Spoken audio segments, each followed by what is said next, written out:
Buenas tardes. ¿Listos? Muy bien. Vamos a seguir con nuestra serie El orden de Dios. Hoy vamos a tocar el tema cómo mantener en orden nuestra mente. Sin lugar a dudas que es en nuestra mente donde tenemos las batallas cotidianas de la vida. Es ahí donde se ganan o se pierden. Y vamos a ver qué dice la Biblia acerca de cómo podemos mantener en orden nuestra mente para que nuestra vida, nuestros pensamientos y nuestra conducta camine en orden, en el orden de Dios. Vamos a tomar un texto, 2 de Corintios 2, versículo 11. Pablo se dirige a los corintios, quienes estaban perdiendo la batalla en sus mentes, y les dijo lo siguiente: para que Satanás no gane ventaja alguna sobre nosotros, pues no ignoramos sus maquinaciones. Qué interesante este tema. Mire, desde el día en que usted se convirtió, yo lo pude ver en mi vida, desde el día en que me convertí hasta el día de hoy, me he dado cuenta que todos los días tengo de alguna manera batallas en mi mente. Batallas en mi mente, en mi entendimiento, batallas que se generan por pensamientos que vienen de fuera, pensamientos que salen de mi propia mente natural, que están en contra de los pensamientos de Dios. Y yo estoy consciente de esa guerra espiritual que se libra en nuestra mente, porque la verdadera guerra espiritual es en nuestra mente. Ahí es donde luchamos constantemente. Por eso es que como vimos hace 8 días, tenemos que renovar nuestra mente. Tenemos que elevar nuestros pensamientos a los pensamientos de Dios. Vamos a recordar un texto que Pablo le escribió precisamente a los corintios, acerca de cómo las ideas, los argumentos que son contrarios a Dios, los pensamientos contrarios a Dios, tienen que ser desechados, derribados, resistidos. Y les dijo en 2 de Corintios 10:4 lo siguiente: porque las armas de nuestra milicia no son carnales. Milicia es batalla, guerra, y aquí hace una analogía de la guerra física que hay entre naciones o individuos, pero él le hace una aplicación al ámbito espiritual. Entonces dice: las armas de nuestra guerra espiritual no son armas carnales como rifles, pistolas, espadas, no, sino son armas, dice Pablo, que son poderosas en Dios, armas espirituales que son poderosas en Dios. ¿Para qué? Para la destrucción de fortalezas. Hace 8 días vimos que la palabra fortalezas aquí se refiere a los pensamientos arraigados en las mentes de los seres humanos, que son como fortalezas impenetrables, pero que cuando llega la palabra de Dios, derriba esas fortalezas, que son pensamientos que hemos ido acumulando en nuestra mente, que nos han hecho o nos hicieron o nos siguen haciendo tener conductas que ofenden a Dios. Y Pablo dice que tenemos armas ahora espirituales para derribar esas fortalezas en nuestra mente. Dice el versículo 5, derribando argumentos. Argumentos son logismos o pensamientos, y toda altivez que se levanta o se quiere poner por encima del pensamiento de Dios, toda altivez que se levanta contra el conocimiento de Dios. Y dice, además, dice Pablo, llevando cautivo significa, todo esto ya lo estudiamos, estoy dando una breve semblanza. Cautivo significa meter en orden, poner bajo sujeción, que todo pensamiento distorsionado aquí, a meterlo al orden, a la obediencia de Cristo. Bien, es pues en la mente donde libramos las batallas más feroces. Es ahí donde las batallas se dan cotidianamente.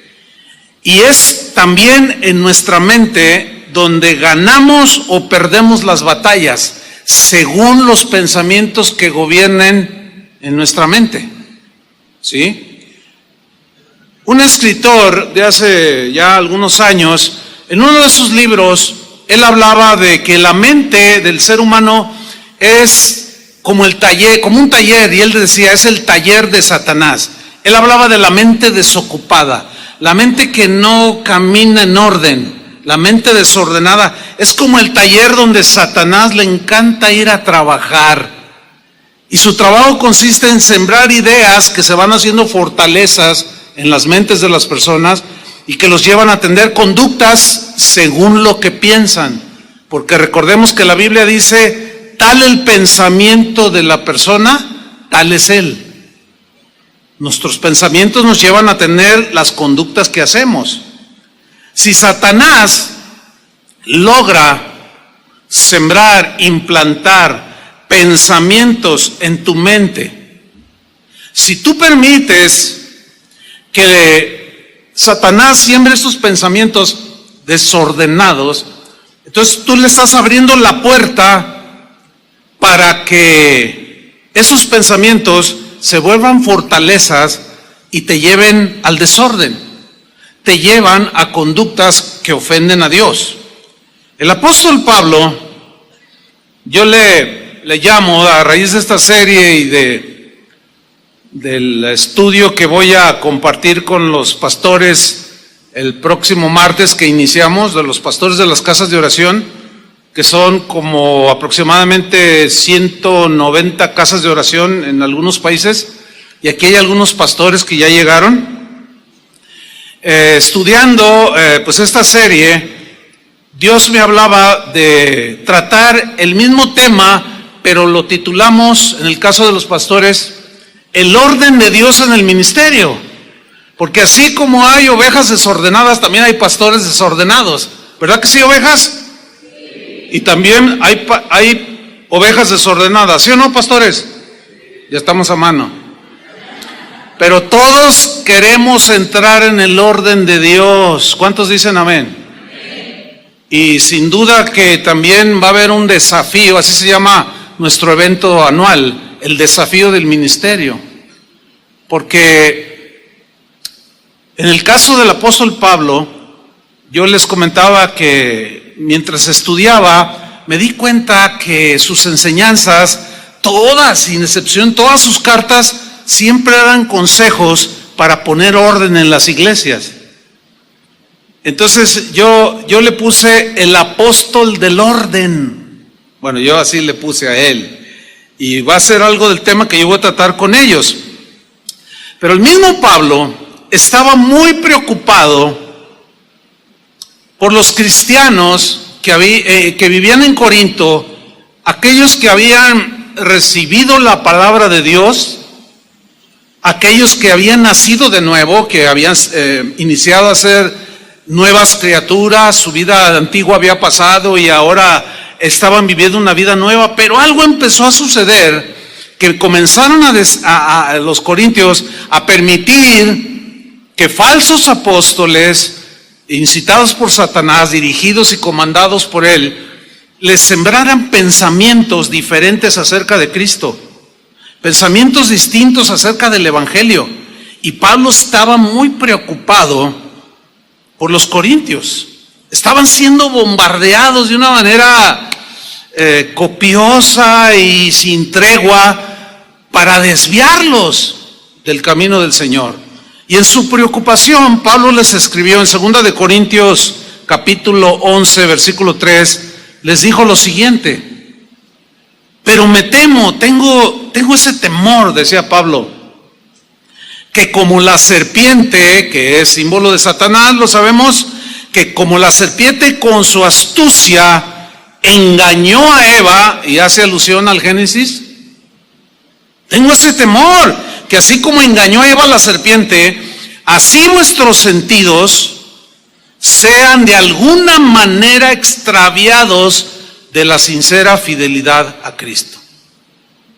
Los pastores de hoy, los pastores que en verdad quieren caminar en orden con Dios, nos preocupamos por las ovejas, así como Pablo se preocupaba por los cristianos de aquel tiempo. Nos preocupa que ustedes, cristianos, tengan su mente en orden. Nos preocupa, y más en estos tiempos del auge de las redes sociales, donde todos tienen acceso, por ejemplo, a la red virtual del YouTube, donde cada quien puede decir las ideas que quiere, y hay un peligro ahí, porque son un montón de ideas, un montón de pensamientos, un montón de argumentos que están en contra de Cristo. Otros están en la línea del orden de Dios, pero muchos no, y nos preocupa que ustedes caminen en el orden de Dios. Entonces, nosotros también tenemos ese temor que así como Satanás engañó a Eva, así nuestras mentes, sus mentes, sean de alguna manera desviados por pensamientos erróneos, muchas veces de origen satánico. El mismo versículo de 2 Corintios 11:3, se los voy a leer en la versión Palabra de Dios para Todos, porque ahí la traducción es más clara, aludiendo a la mente. Pongan atención, dice así: pero me temo que así como la serpiente engañó a Eva con su astucia, la mente de ustedes, ahí está, la mente de ustedes, en la Reina Valera dice, vuestros sentidos, pero habla de los sentidos como el entendimiento, el discernimiento, la conciencia, etcétera. Vuestras mentes, la mente de ustedes también se corrompa y se desvíen de la pureza y la devoción que tienen por Cristo. Una preocupación genuina. Ahora, Pablo dice que Eva fue engañada por la astucia de Satanás. Cuando dice astucia, habla de algo fríamente calculado. No estoy hablando del 8, algo que piensa, algo que se genera en la mente satánica de manera fría, pero astuta, hábil, pero con maldad para destruirnos. Ahora bien, Eva permitió que Satanás depositara en su mente pensamientos contrarios a los pensamientos de Dios. Dios les había dicho con claridad, tanto a Adán como a Eva, de todos los árboles del huerto pueden comer, menos de este árbol que está aquí. Si ustedes comen, el día que ustedes coman de él, ciertamente se van a morir. Dijo así Dios, ¿no? Pero llega Satanás y pone en tela de duda con otra idea que va directo a la mente de Eva. Y le dice, así es que Dios te dijo que si tú comes de ese árbol prohibido, ¿te mueres? Y Eva le contesta, sí, él dijo que si lo hago, me muero, nos morimos. Y Satanás le dice, no te mueres. Y aquí ya vemos un conflicto de ideas, un conflicto de pensamientos. Lo que había dicho Dios, que sí se morían si comían, y lo que había dicho Satanás, que si comían no se morían. Pero ¿en dónde se estaba librando la batalla? En la mente de Eva. El problema con ella fue que permitió que ese pensamiento le empezara a generar preguntas desacertadas. Sin duda que la mente de Eva empezó a vagar, empezó a divagar, empezó como si fuera un taller. Satanás empezó a trabajar en la mente de Eva y ella sin duda que entró en esa disyuntiva, bueno, ¿qué será lo cierto? ¿Moriré o no moriré? Y empezó la duda. Quizá pensaba cosas como, ¿acaso la serpiente tiene la razón? Quizás Dios está exagerando su prohibición. A lo mejor Dios está exagerando y me prohibió algo que es bueno para mí. Ahí fue donde Eva comenzó a iniciar en su derrota, en su mente. ¿En dónde? en su mente. Dice Pablo que la serpiente engañó en sus sentidos, o sea, en su mente a Eva con su astucia. El verbo engañar es el que hay que estudiar aquí. Viene de un término griego que también se puede traducir de tres maneras, por lo menos. Seducir, cautivar, atraer. Hay quien lo traduce como embrujar. Entonces el texto se puede leer: me temo que como la serpiente con su astucia sedujo los pensamientos y la mente de Eva, la cautivó, la atrajo hacia el fruto prohibido, Satanás logró lo que pretendía hacer, porque Eva permitió que esos pensamientos comenzaran a anidarse en su mente. Lo mismo sucede con nosotros. La misma estrategia de Satanás la pone a funcionar. Por eso es que Pablo, preocupado por los corintios, les dice: yo tengo ese temor que sus sentidos, sus mentes, sus pensamientos sean de alguna manera extraviados, desviados de la fidelidad a Cristo y se vayan por otros caminos. Los corintios estaban perdiendo la batalla en su mente. ¿Por qué? Porque estaban aceptando otras ideas acerca de Cristo, otras ideas acerca del Evangelio. En la Reina Valera, en segunda de Corintios 11:4, Pablo les dice la razón de su preocupación, y les dice así: porque si viene alguno, ese alguno se refiere a unos que más adelante les llama falsos apóstoles, emisarios de Satanás, así les llama, porque traían otras ideas, otros pensamientos. Y Pablo les dice así: porque si viene alguno predicando, predicar es hablar un conjunto de ideas y de argumentos acerca de Dios o de Dios. Entonces, ellos estaban oyendo a algunos predicando, que predicaban a otro Jesús, no el Jesús que Pablo les había predicado. Si viene alguno predicando a otro Jesús que el que os hemos predicado, decía Pablo, o si recibís otro espíritu que el que habéis recibido, u otro evangelio que el que habéis aceptado, bien lo toleráis. Aquí está la palabra clave: lo están tolerando.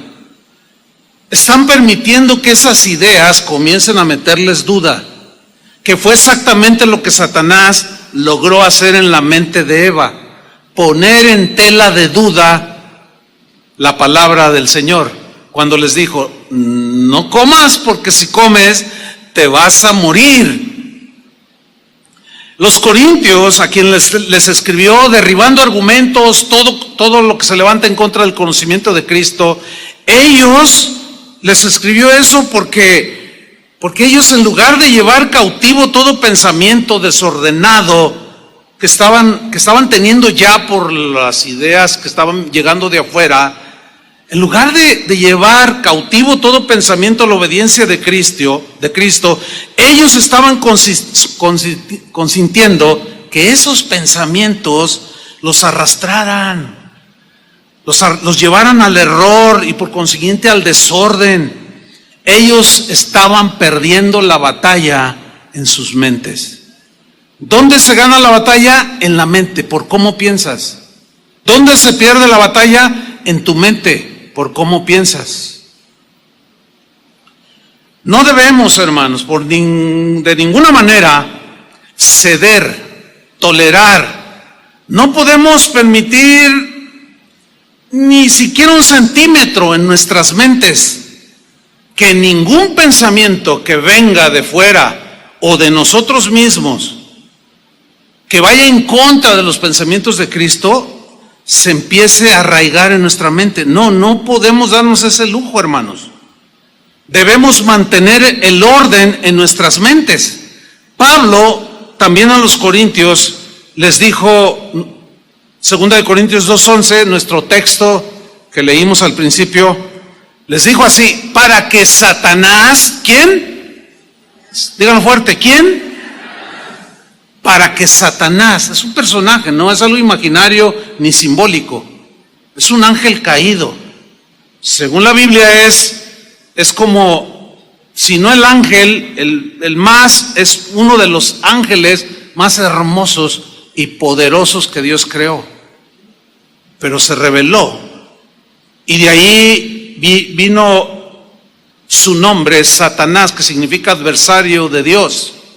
Entonces dice aquí claramente Pablo, para que Satanás no gane ventaja alguna sobre nosotros. Habla ventaja alguna en nuestros pensamientos. Para que no gane ventaja alguna en nuestra mente, pues no ignoramos sus maquinaciones. Aquí el problema se agudiza cuando un cristiano no se está renovando en su mente, permanece en un estado de ignorancia, no madura, no crece, y esa ignorancia lo lleva a no distinguir las maquinaciones de Satanás y no tiene cómo defenderse, porque al no identificarlas, al ignorarlas, cómo trabaja el enemigo, cae fácilmente. Ahora, aquí la palabra maquinaciones debemos de descifrarla o interpretarla conforme al contexto. Dice, para que Satanás no gane ventaja alguna sobre nosotros, pues no ignoramos sus maquinaciones. Ok, ¿qué son maquinaciones? La palabra noema es la palabra griega que se traduce por maquinaciones. Y noema tiene algunos significados, como por ejemplo, propósitos. Se puede leer entonces así: que Satanás no gane ventaja alguna sobre nosotros, pues no ignoramos sus propósitos. Ahora, ¿cuáles son los propósitos de Satanás para con nosotros? ¿Destruirnos, hermanos? Eso es evidente. No hay la menor duda que esos son los propósitos de él. Y para lograrlo hace maquinaciones, crea propósitos, pero también se puede traducir como artificios, artimañas que se generan en la mente satánica, pensamientos distorsionados, alejados de Dios. Entonces podemos leer aquí lo que Pablo decía, que Satanás no gane ventaja alguna sobre nosotros, pues no ignoramos que Satanás tiene propósitos destructivos, usa de manera artificiosa, usa artimañas, maquinaciones que se han generado en su mente, pensamientos horrendos que tú no debes permitir por ningún motivo que te atrapen. El libro de los Hechos narra una de las historias más trágicas porque sucedió dentro de la comunidad cristiana de aquel tiempo. ¿Qué estaba sucediendo? Mucha gente se estaba convirtiendo a Cristo. Y el Espíritu Santo comenzaba a trabajar en los corazones de los cristianos de aquel primer siglo de nuestra era. Y entre ese mover del Señor había uno que lo podemos definir como que Dios estaba trabajando en los corazones de las personas en cuanto a la generosidad para ayudar, para apoyar a los pobres, ayudar al necesitado, apoyar la obra del Señor, apoyar la obra misionera, porque vemos cómo fueron enviados Pablo, Silas y otros, y eran sostenidos por las mismas ofrendas de los cristianos. Y un trabajo extraordinario de generosidad en el corazón de los cristianos de ese tiempo estaba haciendo el Señor en ellos. Y esta historia trágica habla de un matrimonio. Él se llamaba Ananías, ella se llamaba Zafira. Un matrimonio como aquí hay muchos. Pero vamos a leer la historia que está registrada en el capítulo 5 del libro de los Hechos, en el versículo 1. Lo voy a leer en la traducción en lenguaje actual. Dice así: algo muy diferente pasó con un hombre llamado Ananías. Es decir, algo diferente a lo que el Espíritu estaba haciendo en los corazones. Y vamos a ver cómo fue que eso diferente tuvo que ver con ideas que vinieron de fuera a la mente de Ananías y accionó de acuerdo a esos pensamientos perversos que Satanás sembró en él. Y aquí está el asunto. Algo muy diferente pasó con un hombre llamado Ananías. Este hombre, dice, y su esposa, que se llamaba Safira, se pusieron de acuerdo y vendieron un terreno. Quiero poner énfasis en la frase, se pusieron de acuerdo. Esto habla de que hubo un diálogo entre ambos.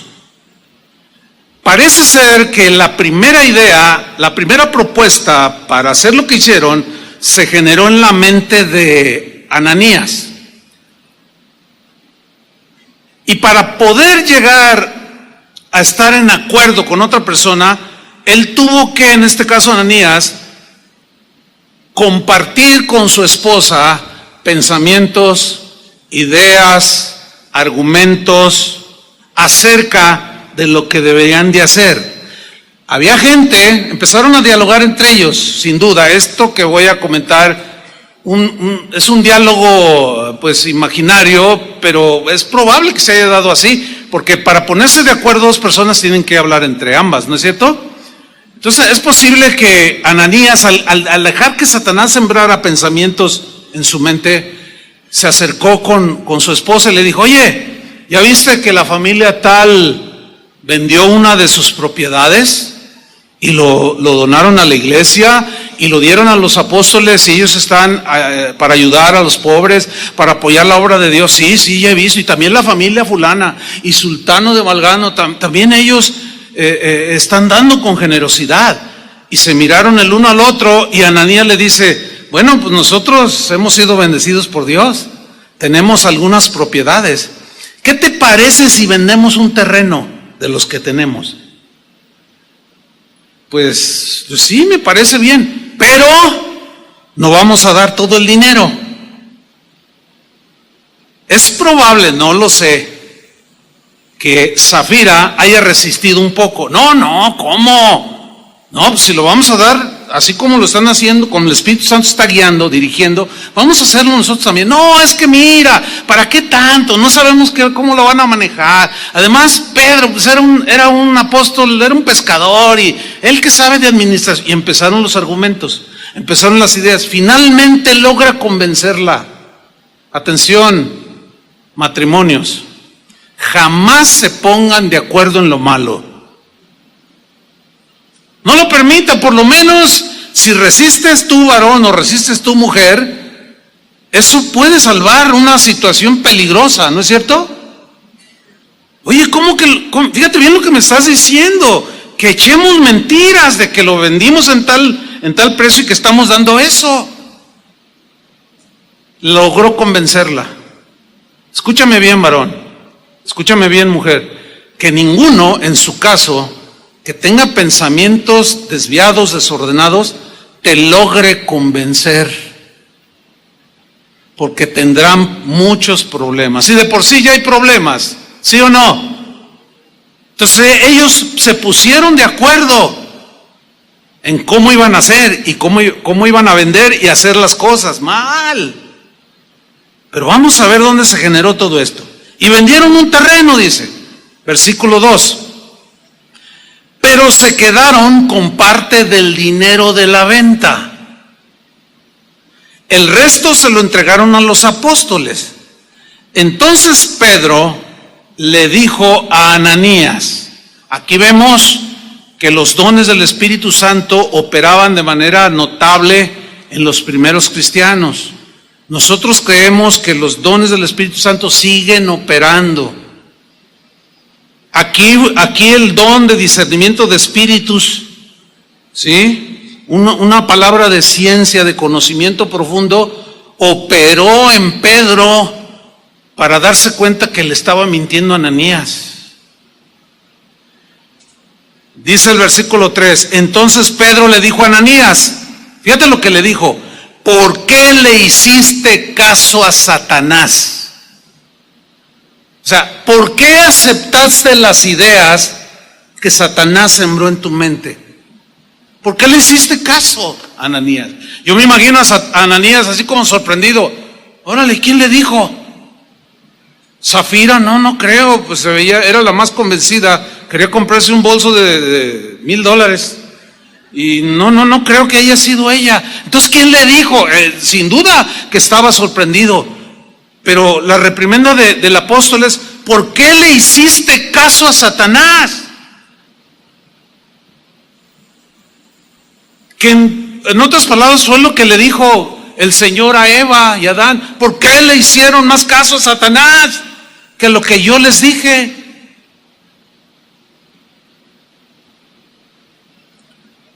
Le sigue diciendo Pedro: creíste.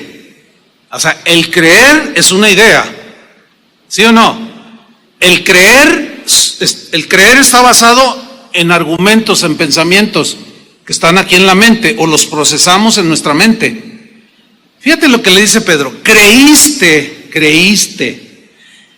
O sea, era error. Creíste que podrías engañar al Espíritu Santo y te quedaste con parte del dinero. Eso fue lo que Satanás le sugirió en su mente. Esto fue lo que platicó con su esposa para lograr ponerse de acuerdo. Y el Señor pues le está reprendiendo por medio del apóstol: ¿por qué le creíste a Satanás? ¿Por qué le hiciste caso? ¿Creíste que podías engañar a Dios? Ahora yo les hago una pregunta: ¿podemos engañar a Dios? Nos podemos esconder de aquellos que creemos, que nos interesa que no nos vean lo que hacemos. Como los niños, los niños, tú los estás viendo y luego te descuidas y luego él quiere hacer algo, arrebatarle la paletita, el chupetín, el juguetito, qué sé yo, a su hermanito o a su primo, y te ve que te descuidas y le hace así como que no me está viendo, órale. Y muchas veces así actuamos. Pensamos que podemos engañar a los demás, pues sí, pero a Dios es imposible. Ahora, procesen bien esto: es imposible engañar a Dios. No podemos esconder nada. Si ese pensamiento prevalece en tu mente y te gobierna, te aseguro que cometeríamos menos tonterías. ¿Sí o no? La conciencia de que Él sabe todo y de que Él ve todo. Sin duda que si ese pensamiento te gobierna, nos gobierna, vamos a cometer menos tonterías. Creíste que podías engañar al Espíritu Santo y te quedaste con parte del dinero. Le dice en el versículo 4, comienza a derribar los argumentos, las fortalezas en la mente de Ananías. Y le dice: antes de vender el terreno era todo tuyo y de tu esposa. ¿Era cierto el argumento? Pero contundente, era tuyo. Y cuando lo vendiste, todo el dinero también era de ustedes. Argumento contundente, era cierto. ¿Por qué lo hiciste? Fíjate, acción. ¿Por qué lo hiciste? Ahora, ¿por qué lo hizo? Porque un pensamiento empezó a gobernar su mente. Terminó haciendo el pensamiento. Le hizo caso a Satanás. ¿Dónde se generan las victorias? En la mente. ¿Dónde se generan las derrotas? En la mente. Ahí está, clarísimo el principio. Pero lo trágico viene en el versículo 5. Al oír esto, Ananías cayó muerto allí mismo. Esto no es simbólico, ni metafórico. Esto es literal. Cayó fulminado. Un juicio de Dios inmediato para hacernos entender que no podemos engañarlo. Ahora, el hecho de que se vea poco en la iglesia este tipo de casos no significa que Dios no sepa las cosas. Lo que pasa es que su misericordia prevalece sobre el juicio y prefiere aplicar misericordia que juicio. Pero no juguemos con Él, porque al ser soberano bien puede hacerlo en cualquier momento. Es mejor estar en orden. ¿Cuántos dicen amén? Sin duda. Cayó muerto, dice. Y unos muchachos ahí envolvieron el cuerpo de Ananías y lo llevaron a enterrar. Y todos los que estaban en ese lugar sintieron mucho miedo. ¿Quién? Pues, imagínense, por supuesto que sí. Como, ay, no, a Dios no le podemos esconder nada. ¿Se imaginan los comentarios en las casas de otros cristianos y de la gente no cristiana? Oye, ¿ya supiste lo que sucedió allí con los cristianos? Unos que quisieron engañar a Dios, quisieron mentir al Espíritu Santo que ellos hablan, cayó fulminado. ¿Cómo? No te metas con ellos. Esos parece como que el Dios de ellos toma las cosas en serio.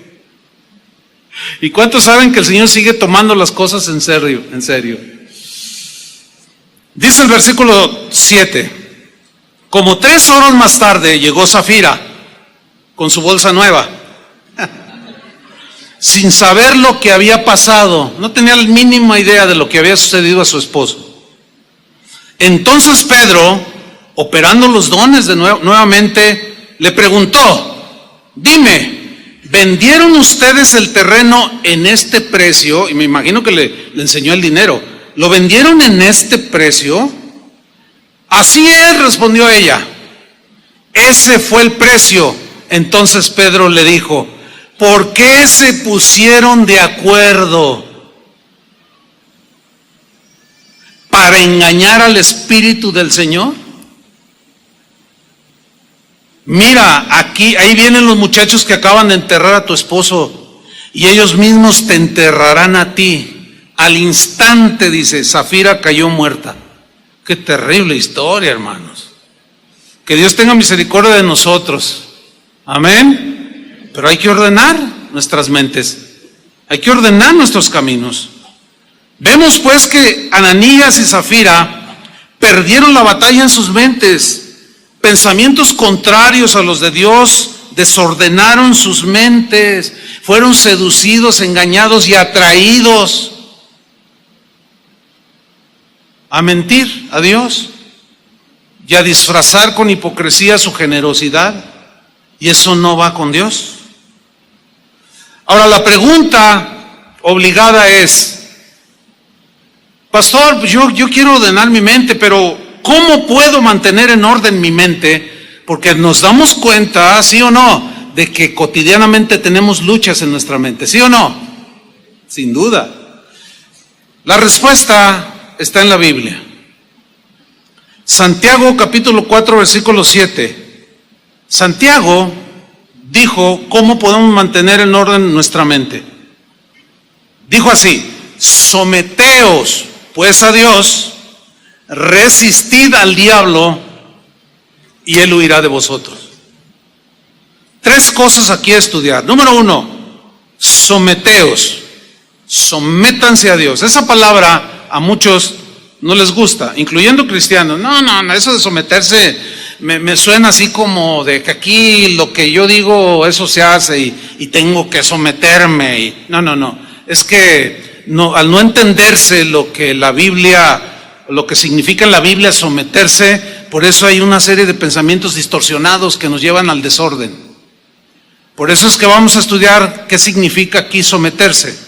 La palabra griega hupotazo es la que se traduce por someterse, pero hupotazo era un vocablo casi de uso exclusivo de los ejércitos o de un ejército.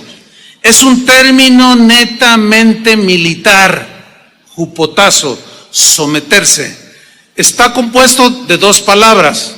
La primera es hupo, que significa ponerse bajo o debajo de alguien.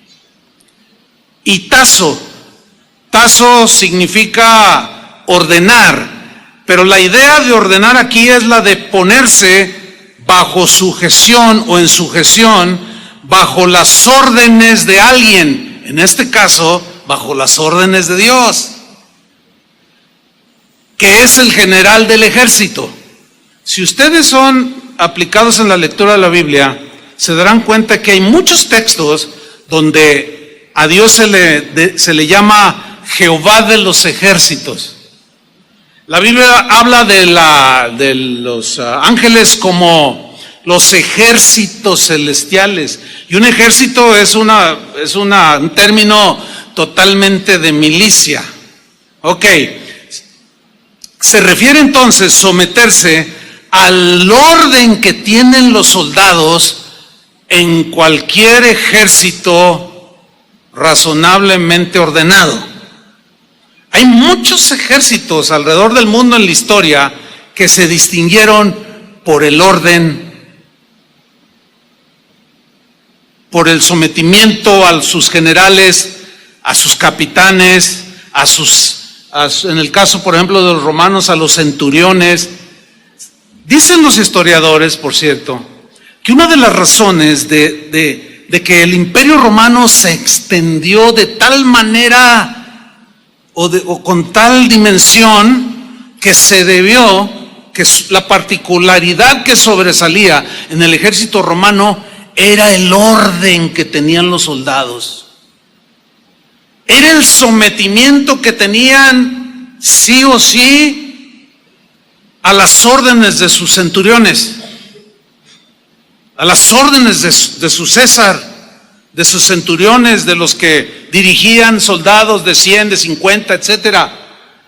Dicen los historiadores que ese era un distintivo de los soldados romanos. Y precisamente esa es la figura que Pablo usa en la carta a los Efesios, cuando habla de la armadura de Dios, de que el casco de la salvación, de que el escudo de la fe, y de que la armadura, la coraza, es la figura de un soldado romano. Ver a un soldado romano en aquel tiempo era ver el orden personificado. Entonces, cuando Santiago dice, someteos pues a Dios, la gente de aquel tiempo que hablaba griego entendía el término militar y su mente inmediatamente volaba a la imagen de en este caso, de los soldados del ejército romano. Sométanse, así como ellos se someten, y ven cómo triunfan en las batallas y cómo es difícil vencerlos a ellos por el orden que guardan. Ven la armadura que traen ellos, es difícil vencerlos. Así ustedes sométanse a Dios como soldados del ejército de Dios. Pablo pone en una de sus cartas la analogía de un soldado. Ahí ya nos hace miembros de soldados del ejército de Dios, ¿sí o no? Entonces, cuando escuchemos la Biblia que dice, someteos, es orden, o bajo las órdenes de Dios. Métete bajo la obediencia, que en síntesis es meterse, no es meterse en obediencia. Sométete a Dios, obedece a Dios. Métete en el orden de Dios, obedécele. Sométete. Obedece sus órdenes y eso te va a mantener en orden. Empezando por tus pensamientos, enseguida por tus acciones. La segunda cosa que aprendemos aquí que Santiago nos enseña, sométanse pues a Dios. Viene una segunda, resistid al diablo. Resistir no es como se ha entendido, creo que es por falta de estudio, algunos lo entienden mal, piensan que resistir es, vámonos hermanos aquí al cerro de la no sé qué, y de allí se ve la ciudad y vamos a resistir al diablo y vamos a derribar las fortalezas del narcotráfico, las fortalezas del homicidio y las fortalezas pero esas no son las fortalezas a las que habla la Biblia, porque las fortalezas son ideas y pensamientos que están arraigados en la mente de las personas. Entonces se suben a los cerros, suben hasta un helicóptero, un avión y empiezan a resistir al diablo, dicen. Y te ato, demonio, y te piso la cola, y te rompo los cuernos, y un montón de cosas que hacen los cristianos que ignoran sus maquinaciones. Así no trabaja el asunto. La única manera de poder hacer que una persona cambie de vida es por medio de un mejor argumento que destruya sus ideas diabólicas y netamente humanas. Es cuando viene el nuevo nacimiento, es cuando viene la conversión y cambia su conducta, así como te sucedió a ti y como me sucedió a mí. no subiéndose a los aviones y aventando un montón de aceite y manchar a la gente. No es así. Entonces, ¿qué es resistir? La palabra griega que se traduce por resistir es una palabra que tiene la idea de pararse así firme, sólido, como diciéndole, aquí no pasas. Como los guardias que están en algún edificio y que tú necesitas una credencial, tu identificación, qué sé yo, para entrar o un pase. Y tú quieres entrar, dice, y así con firmeza, ¿a dónde va? No, es que quiero entrar. No, pero ¿a qué viene? No, pues es que quiero. No. ¿Tienes tu pase? ¿Tienes tu credencial? No puedes entrar. De aquí no pasas. O sea, así, esa es la idea. Te paras firme. Y tú tienes un argumento, dices, no, aquí no pasas. ¿Por qué? ¿No tienes credencial? Esa es la idea de resistir al diablo. Y por consecuencia, huye de nosotros. Y vencemos en esa ocasión, o las que se presenten. Ahora bien, vamos a ver, para ilustrar esto que dice Santiago, cómo la Biblia o cómo el Evangelio, los Evangelios hablan de Jesús y nos dejan ahí entrever este principio de Jesús. Jesús era sometido al Padre. Él en muchas ocasiones dijo, yo no hago nada que mi Padre no me ordene hacer. Yo solo hago lo que veo que hace mi Padre. Ustedes conocen el pasaje cuando estaba en agonía en el huerto. Señor, si es posible que pase de mí este sufrimiento, esta copa que simbolizaba sufrimiento, Señor dice, pero no se haga mi voluntad, sino la tuya. Porque yo vine con una misión, les digo muchas veces, voy a morir en una cruz para salvarlos a ustedes. Él venía bien armado en su pensamiento a lo que venía a esta tierra. Y él dejó ver muchas veces este principio que estaba sometido a Dios. Vamos a ver solamente un texto. Juan capítulo 14, versículo 30. Lo voy a leer en la versión al día. Dice Jesús a sus discípulos, ya no hablaré más con vosotros. Ya no. Ya estaba a punto de ir a la cruz aquí. Porque viene el príncipe de este mundo. ¿Quién es ese? La serpiente antigua, Satanás. Viene el príncipe de este mundo. Él no tiene ningún dominio sobre mí. En la Reina Valera dice, él no tiene que ver nada conmigo. O sea, él y yo somos diferentes, en otras palabras. Yo digo una cosa, él dice otra cosa. Yo les digo la verdad y él dice las mentiras. Es más, él es el padre de la mentira. Yo les vengo a traer vida y él viene a quitárselas. Él es homicida. Yo digo una cosa y él dice otra cosa. Él no tiene que ver absolutamente nada conmigo. Por eso Pablo le dijo también a los corintios que parece ser la iglesia más desordenada del Nuevo Testamento. Les dijo, ¿qué comunión tienen la luz con las tinieblas? O Cristo con Belial, o con Satanás. No, nada. Por eso apártense de eso. Entonces Jesús dice, este príncipe de este mundo no tiene que ver nada conmigo, pero no tiene dominio alguno sobre mí. En otras palabras, como diciéndole, yo voy a demostrar quién es el que manda aquí.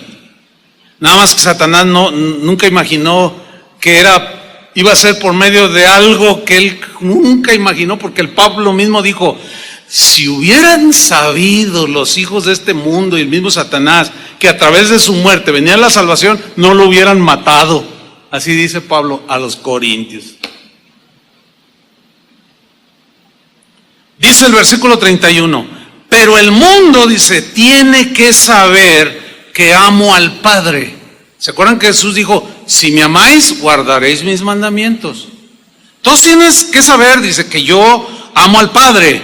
¿Y qué hago? Noten aquí el principio de sometimiento, jupotazo, ¿sí? Está bajo las órdenes. Y que hago exactamente lo que Él me ha ordenado que haga. Aquí está la figura de un soldado que está en un ejército y es un soldado aplicado, obediente, presto, diligente, con su mente bien armada de que va a ir a la guerra, que va a tener batallas y que puede salir herido o perder la vida, pero él quiere vencer. Sabemos que el Señor venció. Amén. ¿Cuántos le dan un aplauso a él? Amén.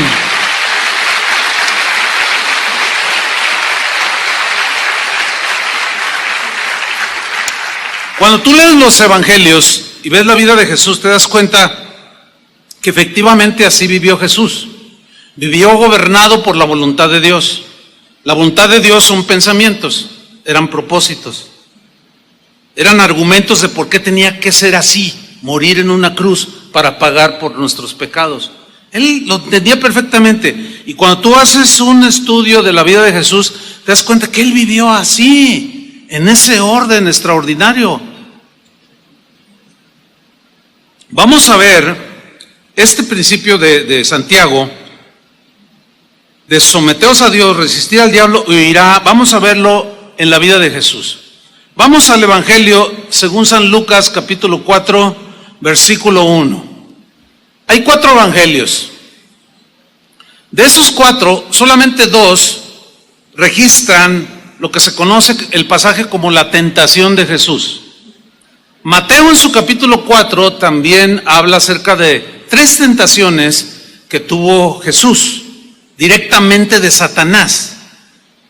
Y vamos a descubrir cómo esas tentaciones eran directamente a su mente, a la mente de Jesús. Pero también quiero mencionar algo importante. Se menciona en el pasaje se menciona en 2 evangelios, Lucas y Mateo.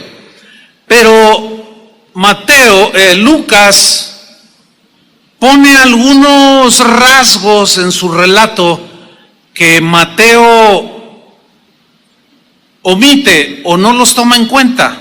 Él narró la historia conforme él la concibió y así la plasmó. Los que no entienden esto dicen, no, los evangelios se contradicen, la Biblia es una tontería y todo. Pero no, hay un argumento que derriba ese pensamiento de que, mira, aquí dice que Lucas dice que Satanás le dijo, dile a esta piedra que se convierta en pan, y Mateo dice, dile a estas piedras que se conviertan en pan.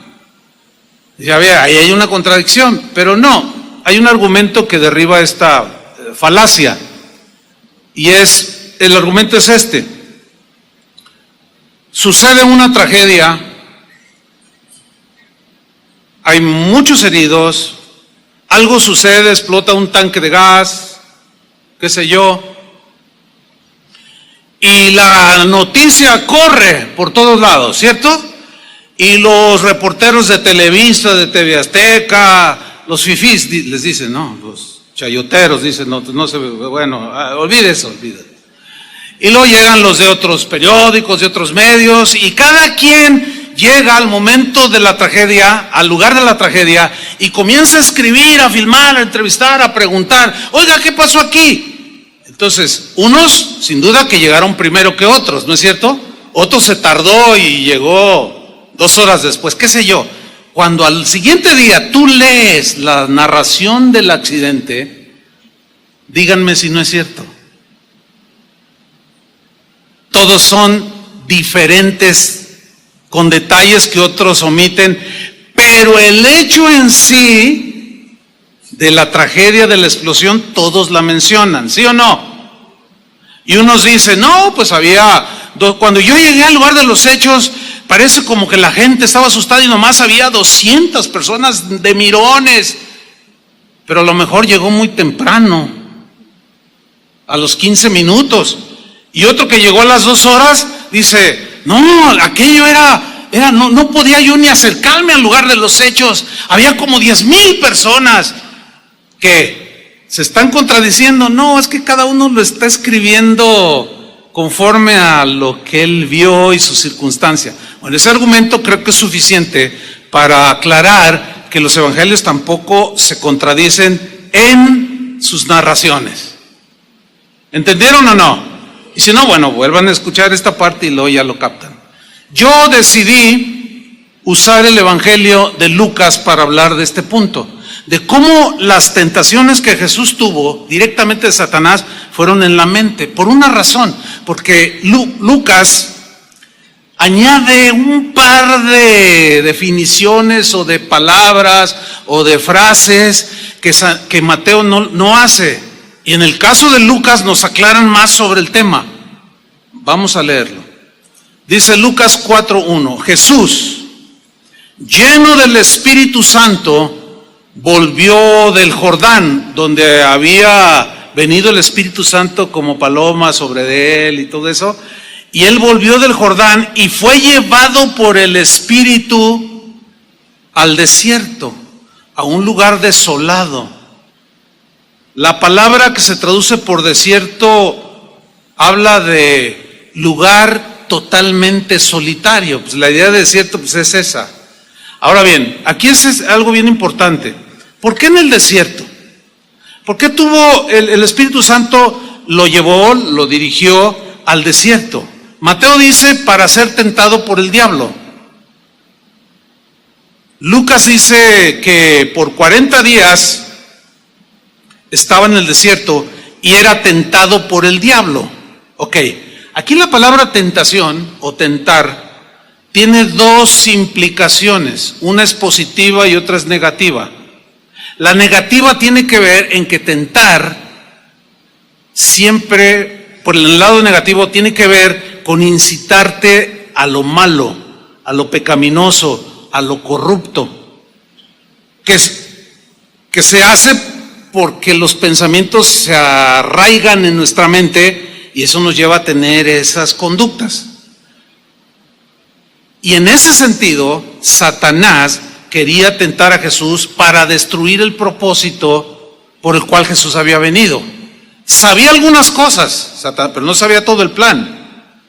Y quería de alguna manera interponerse, como lo hizo con Adán y Eva. Con ellos los logró, pero con Jesús se topó. Que es la lección que nosotros podemos aprender para mantener nuestras mentes en orden. Y el lado positivo de la tentación es probar.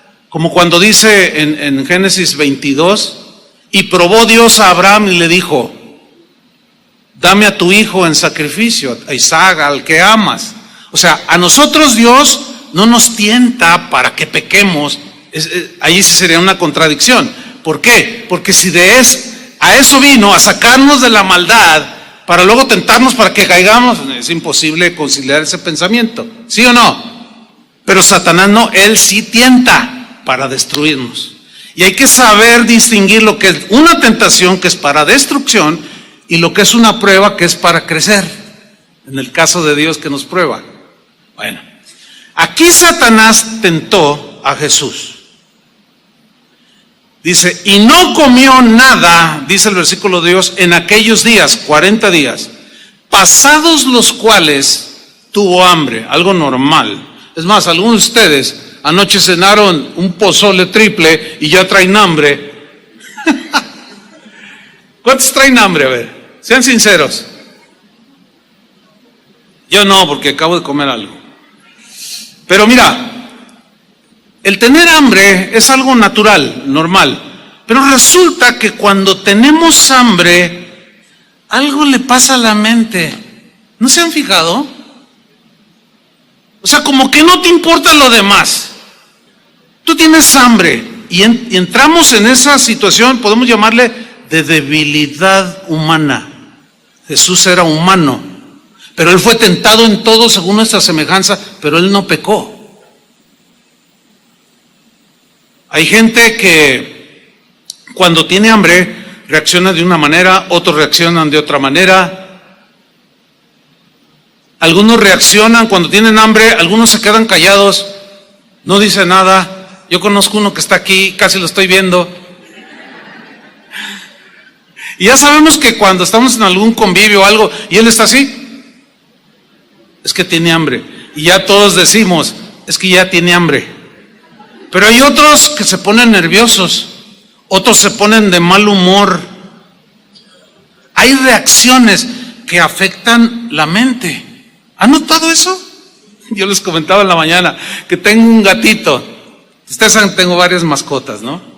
Bueno, uno es un gatito de una raza, no me acuerdo el nombre, pero es un gato grande y está bien fornido, está bien gordito.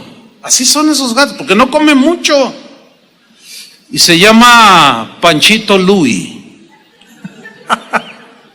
Mira qué lindo gatito. La verdad, te roba el corazón. Porque es bien afable. Le hablas. Generalmente los gatos son huraños y ay, qué lindo gatito. Se me hace que tenemos en la casa un lindo gatito. ¿Se acuerdan? Y generalmente los gatitos. Pero ese no, ese a la gente que llega a mi casa o que lo ve por allí y le habla, el gatito se acerca y es mimoso y todo. Pero ¿sabe una cosa que hemos descubierto mi esposa y yo? Que cuando tiene hambre no nos hace caso. Como que su mente gatúbeda no funciona. Tiene reacciones diferentes. Yo a veces llego a la casa y le digo, Panchito, ven. Y si está bien comidito, y se da vueltas y lo abrazo y todo, pero Panchito y me ve y Panchito, ven para acá, y no me hace caso, y luego se acerca así a lo lejos y luego miau, como reclamándome, tengo hambre, o sea, está de mal humor. Le doy sus croquetitas o su pedacito de, qué sé yo, carnita que le gusta y se le quita. Fíjese, hasta en los animales hay esa reacción. Es como una debilidad. Y ahí es donde Satanás se aprovecha. En el momento de debilidad. En el desierto, donde no hay nadie. Donde nadie te ve.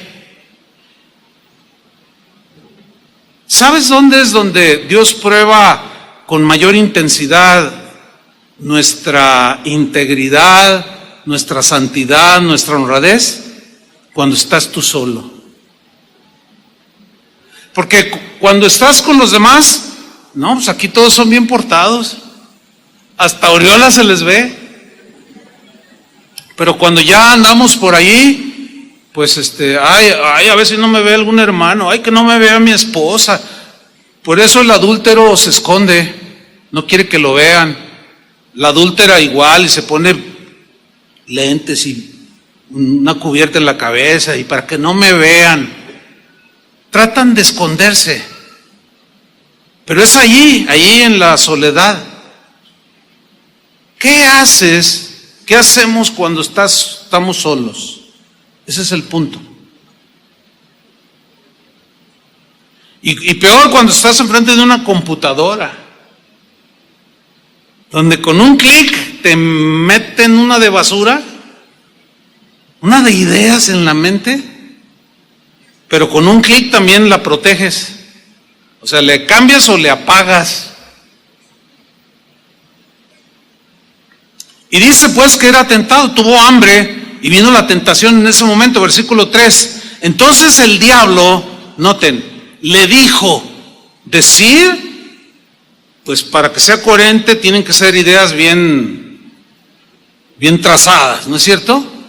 Le dijo, o sea, le dio un argumento, le dio mañosamente, astutamente, le quiso poner en su mente una idea, le quiso sembrar un pensamiento en su mente al Hijo de Dios y le dijo así: si eres hijo de Dios, que algunos o muchos eruditos de la Biblia dicen que en el griego se debería de haber traducido o se entiende mejor de la siguiente manera: puesto que eres el Hijo de Dios, o en base a que eres hijo de Dios, aunque si eres hijo de Dios también se puede captar la idea, es más clara con puesto que eres el Hijo de Dios, di a esta piedra que se convierte en pan. Di. Decir, se dicen ideas, ¿no?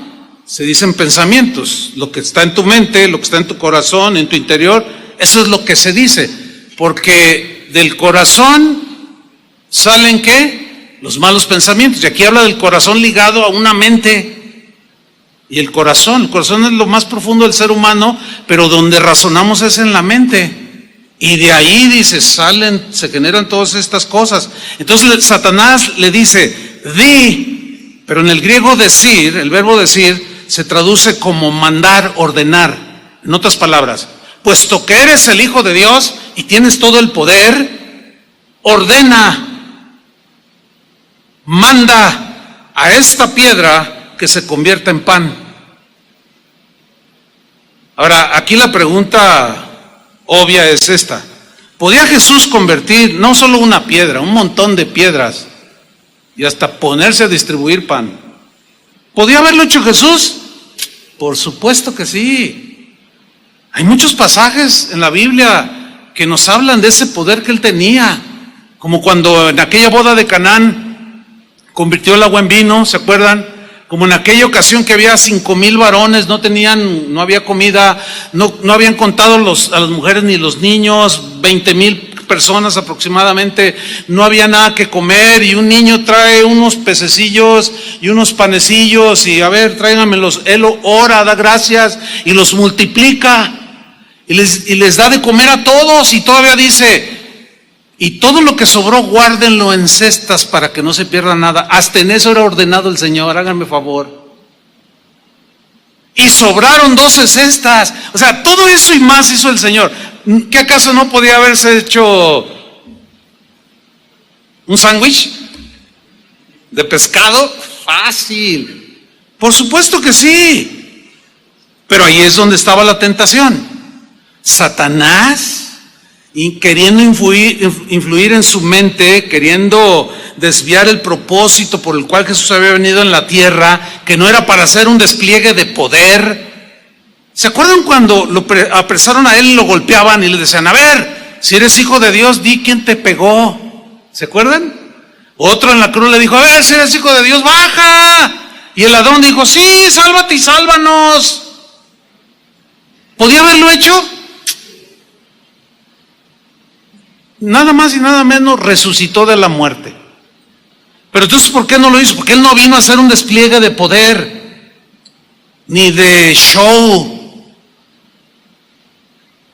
Él vino con un propósito, él vino a buscar y a salvar lo que se había perdido, y eso somos nosotros.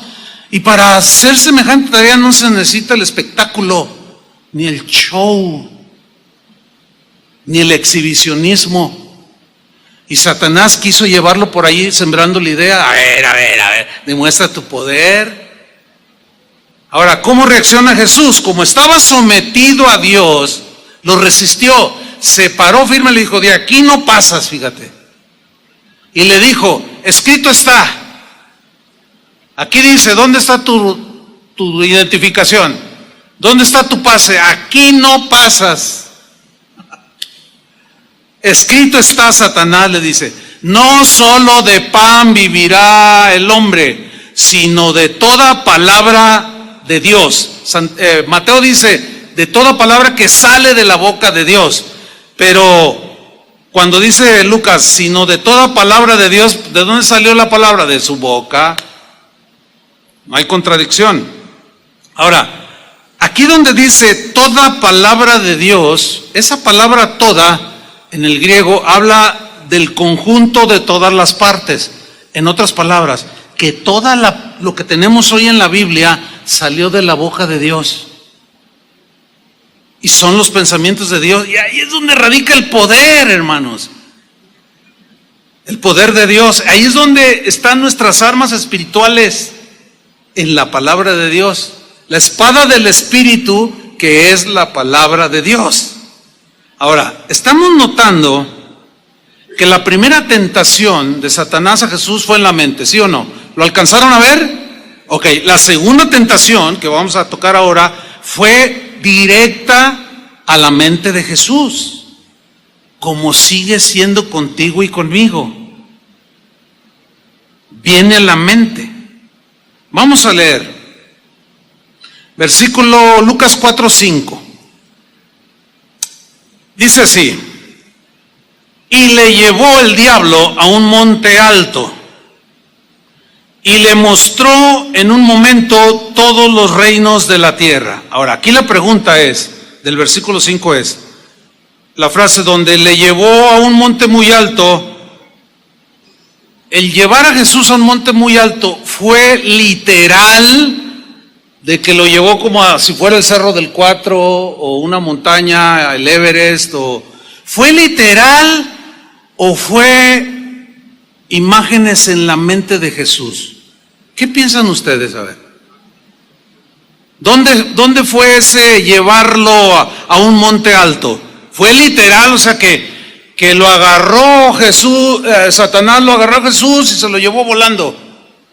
¿O cómo? ¿Cómo se lo llevó a un monte alto? Para subir a un monte alto hay que escalar y son horas para escalar una montaña, ¿sí o no? Bueno, ¿a cuál monte se lo llevó? Él estaba en el desierto. ¿Dónde fue? ¿Cómo interpretar que el diablo le llevó a un monte muy alto? La respuesta Lucas la da en el mismo versículo 5. Noten. Y le mostró, ahí en ese monte alto, le mostró en un momento todos los reinos de la tierra. En un momento. Todos los reinos de la tierra. Imagínate, en una parte alta. Bueno, de ahí vieron toda la extensión del imperio romano que en ese entonces prevalecía. Es obvio que no. Bueno, y mira, allá donde se ve aquí, allá están los griegos. Y para allá, aquí derechito, están los persas, ¿no? Por más alto que te subas, porque la tierra es redonda. Aunque algunos con pensamientos, quién sabe de dónde, dicen que es plana, pero no, olviden eso. ¿Cómo le mostró todos los reinos del mundo? ¿Cómo fue? Lucas nos lo dice. Ahí está, mire, y le mostró en un momento todos los reinos de la tierra. La clave para entender esto es descifrar la palabra o la frase en un momento. La palabra griega que aparece, que se traduce aquí por le mostró en un momento, es la palabra cronos, de donde viene cronógrafo, que es el que mide el tiempo. El tiempo cronos es el que nosotros pues, inventamos para medir, ¿sí? Decimos, dentro de 2 años me voy a casar, dice el joven. Entonces es un tiempo largo. El tiempo crono se mide con espacios de largo tiempo y con espacios cortos, ¿sí? Bueno, en este pasaje, cuando dice y le mostró en un momento, habla de un cronos, un momento de tiempo que se traduce por en un instante, en un minuto. ¿Qué le mostró en un instante y en un momento? En un par de minutos o en segundos, ¿qué le mostró? Todos los reinos de la tierra. Le voy a poner un ejemplo. En este momento, yo estoy pensando en todos los lugares donde he estado en mi vida. En un momento, no llevo ni 30 segundos y ya pensé en Europa, en África, en muchos países donde está, y así literalmente. Y aquí tenemos visitantes de Argentina, pues ya pasaron también, ya anduve por allí, de Paraguay, en algunas de allá en Villahermosa, allá en Seattle, en un segundo, y ahorita mi mente me estoy acordando de cosas que vi. Yo estuve en las cataratas del Niágara allí, en las de Iguazú, allí viendo las maravillas del cielo. Todo eso está en mi mente ahorita, tengo imágenes en un momento. Otro ejemplo. Me gusta este ejemplo, porque yo sé que tumbo argumentos. Ahí está alguien que dice, híjole, la verdad yo canto bien, yo canto mejor que Luis Miguel. Si alguien me diera una oportunidad de cantar, y empieza la mente, ahora canta horrible, y su esposa se lo ha dicho, pero para ilustrar nada más, pero el diablo le ha dicho, no hombre, cantas mejor que Luis Miguel. Entonces tú te la crees y empieza tu mente a volar en un instante. Ya me vi en el Palacio de Bellas Artes, en el DF, me estoy viendo, ya me vi allá en Australia, ya me vi en Alemania, en los mejores escenarios cantando. Yo quiero ser, y tu mente empieza a volar. En un minuto visitaste un montón de países. ¿Dónde fue? ¿Fue literal o en tu mente?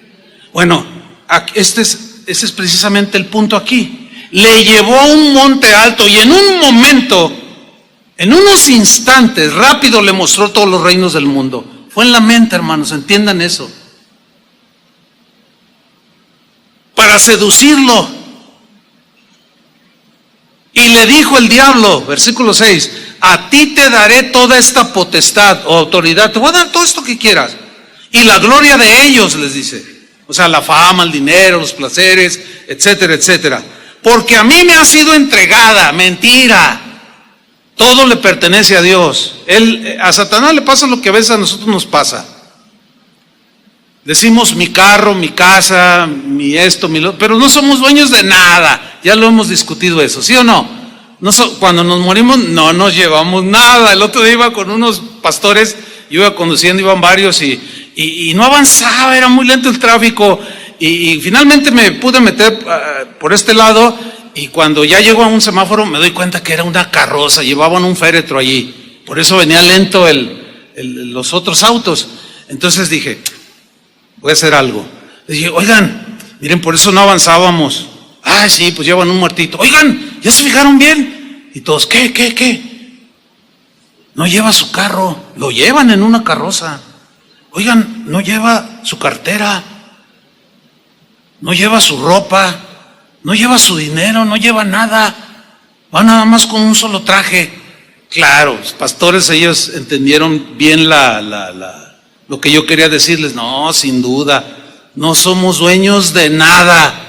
¿Sí o no? Y el diablo dice, yo soy dueño de este mundo. Mentira. Dios es el dueño de todo, ¿sí o no? Pero la otra vez mintiendo, me ha sido entregada. Seguramente se refería a él, a cuando Eva y Adán cedieron a sus pensamientos y al momento en que ellos siguieron el pensamiento de Satanás, pues él se apropió de ello. Me ha sido entregado todo eso y a quien quiero la doy, háganme ustedes el favor. Pero fíjense que hay algo de cierto, es que las cosas con Satanás es que están mezcladas verdades con mentiras. A quien quiero la doy. ¿Han escuchado ustedes esa frase de le vendió su alma al diablo? ¿Ustedes qué piensan? ¿Que es algo simbólico o literal? Eso es literal. Hay mucha gente que hace pacto con Satanás por fama, por gloria de este mundo, y como él tiene dominio y control, es el príncipe de este mundo, se los da. ¿Cuántos recuerdan la muerte de un comediante? A mí en lo personal me gustaba ver algunas de sus películas. Robin Williams, ¿se acuerdan? Aquel del doctor, ¿cómo se llamaba aquella película tan? Patch Adams. Bueno, ese hombre, a veces hasta lograba llevarte a las lágrimas. Y era simpático, agradable. Pero un día dan la noticia de que se suicidó. Y cuando yo me doy cuenta digo, ¿cómo? Un hombre tan alegre, tan contento, ¿cómo que se suicidó? Y me interesó la noticia y empecé a leerla. Y pues sí, se suicidó. Yo dije, vaya, solo Dios sabe lo que hay en el corazón del hombre. Y así quedó, y pasó, no sé, eso hace un par de años, no sé cuánto. Y no hace mucho, haciendo yo un estudio sobre cierta problemática del ser humano, un estudio bíblico, me acordé de eso y dije, a ver, ¿por qué Robin Williams se suicidó? Y empecé a buscar información, empecé a investigar, y empecé a leer ciertos relatos, y muchos de ellos concordaban en algo que Robin Williams dijo antes de morir. Él dijo, antes de ser famoso yo era una persona introvertida, hasta triste podríamos decirlo. Nadie me hacía caso, nadie. Entonces yo quería ser simpático, agradable, hacer reír a la gente. Y según las crónicas dicen que él dijo, e hice un pacto con el diablo, con Satanás, y lo invoqué, y le dije que si me daba gracia y favor y fama y dinero, yo lo serviría. ¿Cuántos están enterados de esa noticia de lo que yo estoy diciendo? Bien poquitos. Bueno, está bien, no hay problema. Mejor lean la Biblia. Pero a mí me sirve para ilustrar esto. Hizo un pacto con el diablo. El hombre que hacía reír a todo mundo estaba en una profunda depresión llegó el diablo, le cobró la factura y le sembró una idea: quítate la vida, y lo hizo. Terrible, hermanos. Entonces lo que estamos hablando no es un juego, no es algo ligero. ¿Cómo reacciona Jesús ante este ofrecimiento? Todo esto le dijo: si tú postrado me adorares, todos estos reinos del mundo que te he mostrado, obviamente en su mente, todos serán tuyos. Respondiendo Jesús le dijo: vete de mí. O sea, se paró Jesús firme y dijo: de aquí no pasas. Y lo resistió. ¿Cómo lo resistió? Con la palabra de Dios, con los pensamientos de Dios. Y le dijo: porque escrito está, y le cita Deuteronomio 6:13, al Señor tu Dios adorarás y a Él solo servirás. Así fue como venció Jesús. Así pudo mantener su mente en orden, lúcida, sin desviarse del propósito por el cual había venido a esta tierra. Y así podemos mantenernos, hermanos, sin que nadie nos desvíe, ni Satanás ni nuestra mente humana, para cumplir el propósito que tenemos aquí en la tierra como hijos de Dios. Y todos tenemos diferente tarea que hacer. Si ustedes supieran cuántos ofrecimientos me hacen a mí como pastor, los políticos, los empresarios: oiga, déjenos de anunciar nuestro producto, porque se está vendiendo, y si vendemos 1,000,000 le vamos a dar 15% de comisión, pero denos unos 10 minutos. ¿Imaginan hacer negocio con ustedes? Bueno, algunos dicen: ay, qué bendición de Dios, y permiten que los vendedores se paren aquí y a ofrecer productos, cuando el púlpito es para dar la palabra de Dios. ¿Dónde se ganan las batallas? En la mente. ¿Dónde se pierden? En la mente. Y tú les dices: hasta aquí, de aquí no pasas. Te paras firmes, escrito está. La manera de hacerlo es con la palabra de Dios, que son los pensamientos de Dios. Ahora viene una última y tercera tentación. Esta es de lo más mañoso que pueda haber. La manera en que tentó a Jesús. Versículo 9. También se generó en la mente. Dice: y le llevó a Jerusalén. Ahora, ¿cómo lo llevó otra vez? Lo cargó, o sea, ¿cómo se lo llevó? Primero lo lleva por todo el mundo, o sea, eso obvio que es en la mente. Le llevó a Jerusalén, dice, y le puso sobre el pináculo del templo. Todo era acá en la mente, hermanos. Dicen algunos historiadores que cuando dice que lo puso en el pináculo del templo, había un pórtico ahí en lo que daba del templo, pues el pórtico que era conocido como pórtico de Salomón y el pórtico real.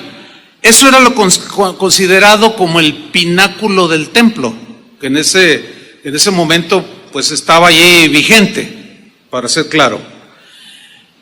Y según los historiadores dicen que allí había a un lado detrás, eso no me quedó muy claro, que había como un barranco de aproximadamente 150 metros, pero que humanamente era muy difícil subirse a ese pináculo, porque había que escalar y no había manera de hacerlo humanamente, por las columnas, o sea, no había manera humana de subirse allí. Y el otro argumento de que fue en la mente y no fue literal, es que los guardias del templo no iban a consentir que alguien como Jesús, a quien los sacerdotes y el sumo sacerdote Caifás lo tenía como un falso Mesías, y no iba a permitir que él se subiera. O imagínense al diablo delante de todos ahí jalando a Jesús: súbete aquí, con sus alas así, y Jesús iba acá. Es obvio que era acá en la mente. Y fíjense lo que le dijo, y le dijo, estoy en el versículo 9, puesto que eres el Hijo de Dios, échate aquí abajo, O sea, tírate al vacío, dice otra versión. Pensamiento, bueno, lo primero que se me ocurre a mí, pensamiento como de desafiar la ley de la gravedad. Y como Satanás la conocía, digo, no, pues que se tire y pues sí o sí se va a estrellar con el piso de 150 metros, imagínate. Y adiós Jesús. Tírate, dice, aquí abajo, lánzate al vacío. Y miren lo mañoso de Satanás, hermanos. Versículo 10. Porque escrito está, le dice. Ahora toma la misma palabra, los mismos pensamientos de Dios, pero torcidos. Los tuerce, los malinterpreta. No les da el sentido exacto del texto, que es a lo que todo predicador debemos esforzarnos cada vez que predicamos, por dar el sentido más exacto del texto, de lo que dice allí, no de lo que creemos que dice o que lo saquemos del contexto, que fue lo que hizo Satanás. Lo sacó del contexto, porque el Salmo 91 versículo 11 y 12, que fue el que citó Satanás, sí ofrece protección, sí dice eso que dijo Satanás. Pero aquí era como decirle a Jesús, hazlo, lánzate. El Salmo 91, 11 dice que a sus ángeles mandará cerca de ti que te guarden y en tus manos te sostendrán para que no tropieces sobre piedra. Entonces, si Jesús hubiera aceptado esa idea de Satanás, ese pensamiento, estaba en el pináculo del templo para demostrarte que sí, ahí te voy. Pero eso era desproporcionado. Él no vino a hacer despliegue de poder ni de exhibicionismo. ¿Y qué hace Jesús? Utiliza la palabra como se debe de utilizar, de la manera correcta, con la mejor interpretación, lo más acercado posible para nosotros. Él no se equivocaba. Pero él, de una manera certera, convincente, respondiendo Jesús en el versículo 12 le dijo, dicho está, o escrito está, como dice Mateo, no tentarás al Señor tu Dios. Y le cita Deuteronomio 6, 16, lo cual evidenciaba que la sugerencia de Satanás, aunque pretendía tener apoyo bíblico, estaba distorsionado, estaba torcido el pensamiento. ¿Cuántos pensamientos torcidos están incrustados en las mentes de los cristianos? ¿Cuántos predicadores usan la estrategia de Satanás que tuercen los versículos, tuercen el verdadero sentido de las Escrituras para decir lo que ellos quieren, para sacar beneficio de la gente? Eso es satánico, eso se genera en la mente satánica. Quien hace eso, en el caso de los predicadores que están en desorden, están haciendo el trabajo de Satanás, exactamente iguales. Manipuladores, mentirosos, aprovechados, que tuercen las Escrituras para su propia perdición. Escrito está, le dice, no tentarás al Señor tu Dios. ¿Cómo entender no tentarás? O sea, no desafíes a Dios. Piensa bien, aunque sea la palabra de Dios, piensa bien si es el sentido correcto. Hay una secta que tiene un buen número de seguidores, donde en sus reuniones cristianas, que ellos dicen que son cristianos, manipulan serpientes en sus manos. No sé si han visto videos de eso. ¿Sí han visto? ¿Alguien ha visto de esos videos? Algunos han visto. Ahí están en YouTube. Bueno, y ahí está el pastor, ¿verdad? Y ahora, y agarran, y están entre cantos cristianos, que son a veces hasta conocidos, y están manipulando serpientes. Y están allí, y están como en un éxtasis, ¿verdad? Y están, porque ellos dicen, es que la Biblia dice que tomarás en las manos serpientes y no te dañarán. Ahí sí es metafórico, por el amor de Dios. Pero no hace más de 2 meses, un pastor en Estados Unidos estaba ahí, ay, que yo, y que no sé qué, y toma. Y era una serpiente súper venenosa y no les dio tiempo, creyeron que no les, porque tomarás en tus manos serpientes, no te dañarán. Y dijeron, no, pues ahorita allí, porque el pastor así se ve en el video, está el video, y se ve como así como que, ay. Y como no le hicieron caso, como no te hará daño, cayó azotado, se murió. Eso es tentar a Dios. Tentar a Dios es desafiarlo, como obligarlo. ¿A qué dice tu palabra? Que pondrán sobre los enfermos sus manos y sanarán. Tú lo prometiste y lo tienes que sanar. Así no se hace, hermanos. Así no se hace. Eso es tentar a Dios. Porque a veces sí en su soberanía lo sana, pero a veces no. ¿Sí o no? Ustedes saben eso, les hemos enseñado. Pero hay quienes dicen, no, nosotros decretamos sanidad sobre él y no aceptamos de parte de Dios un no para su sanidad. Y ándele, o sea, están tentando a Dios. En ocasiones, Dios pone lecciones de los dos lados. Como en el caso no muy reciente de un cantante que tenía cáncer, y ahí estaban los predicadores y los cantantes, cristianos todos, diciendo, yo declaro, y tú vas a ver a tus hijos cantar y a tus nietos, y que se muere.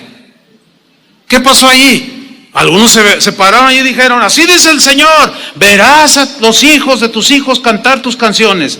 A ver, ¿habló Dios o la mente humana, o quién le habló a la mente de este cuate? O de este hermano, para que no se oiga tan feo. Se generó, a lo mejor en su deseo humano de que se sanara. Miren, en este momento, mi cuñado, pastor de Casa de Oración Santa Anita, está a punto de la muerte en un hospital aquí en Guadalajara. Está muy grave. Anoche hablé con mi hermana, estoy ahí al tanto. Le dije, oye, ¿cómo está? ¿Cuál es el diagnóstico? No, pues malo, está delicado, en cualquier momento se puede ir. ¿Cómo estás? En paz. Dice, porque pues, nuestra vida es del Señor. O sea, mi hermana la mayor. Le digo, pues mantén la paz, porque mira, sea que vivamos o que muramos, somos del Señor. Dice, no, nosotros lo hemos platicado, aquí lo hemos platicado. Entre ellos, como esposos. Pues si me sana, está bien. Y si no me sana y me voy con el Señor, pues también está bien. Que se haga la voluntad del Señor. Qué distinto, hermanos. Esa es la posición correcta. Lo otro sería desafiar a Dios. Porque hay predicadores que te enseñan mal, tuercen la Biblia y te dicen, exígele a Dios. Una vez oía uno que decía, dile a Dios, mira aquí dice, tú mismo lo dijiste y ahora lo cumples. Eso es tentar a Dios, hermanos. Y no tentemos a Dios. Porque escrito está, no tentarás al Señor tu Dios. No tuerzan la Biblia. Versículo final, versículo 13. Y cuando el diablo hubo acabado toda tentación, se apartó de él por un tiempo. ¿Cómo entienden esto? Lo resistió, se fue, pero volvió. Lo volvió a resistir, se fue y volvió. Así será nuestra vida, hermanos. Yo les dije al principio, tu lucha empieza desde que te convertiste hasta que te mueres. No puedes bajar la guardia. Amén, hermanos. Que Dios nos dé gracia para ganar las batallas espirituales en nuestra mente. Pónganse de pie. Padre, te damos muchas gracias por tu palabra. Gracias, Señor, porque en ella encontramos la guía para entrar en el orden. Gracias porque tus pensamientos, tu palabra ordena nuestros pasos, nuestros caminos, nuestros pensamientos. Y ahora aprendemos, Señor, cómo mantener el orden en nuestras mentes. Gracias por la palabra que nos ha sido predicada, Señor, la recibimos.